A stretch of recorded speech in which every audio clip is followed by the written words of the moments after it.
राज्यसभा है कि चलती नहीं और विपक्ष है कि मानती नहीं और सरकार अपने फैसले को बदलती नहीं। सरकार भला अपने फैसले को बदले क्यों जब फैसला देश हित में लिया गया हो। राज्यसभा विपक्ष के हंगामे की वजह से नहीं चल रहा है और हर दिन स्थगित हो जाता है। राज्यसभा में विपक्ष का शोर थम ही नहीं रहा, लेकिन सरकार की ओर से ये साफ कर दिया गया है कि जिन नियमों के अधीन बहस हो रही थी वैसे ही होगी।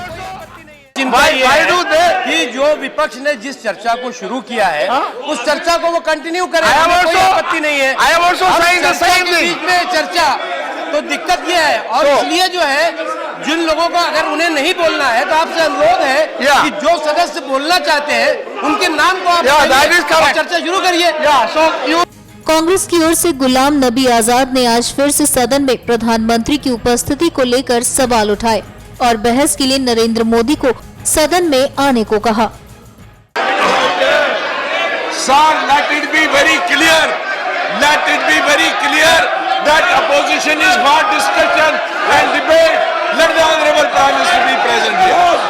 Let the Prime Minister be present. We'll start immediately debate. Ghulam Nabi के सवाल पर मुख्तार अब्बास नकवी ने जवाब दिया और विपक्ष के पास तर्कों का अभाव बताया, जिसकी वजह से वो बहस से भाग रहे हैं। तारीख को जब सदन शुरू होना था उस समय सभी सदस्यों ने चर्चा की मांग की।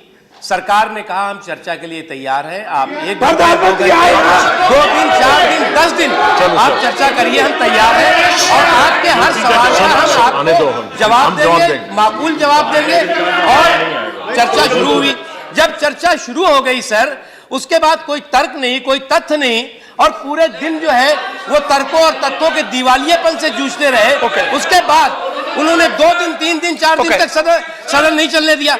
हमारी अपील ये है, कंप्लेन कोई नहीं है इनकी, हमारी अपील ये है कि ये जो है वो टुकड़ों में चर्चा नहीं हो, चर्चा तत्काल आप शुरू कराइए और जो रिमेनिंग मेंबर्स हैं जो बोलने वाले उनसे आप शुरू कराइए। तैयार है जवाब। हर दिन लाखों का खर्च होता है सदन की कार्यवाही सुचारू रूप से चलाने के लिए, लेकिन विपक्ष जहां एक और जनता के पैसे की बात कर रही है तो वहीं जनता के पैसों को ही सदन न चलाकर बर्बाद कर रही है। NMF न्यूज की रिपोर्ट।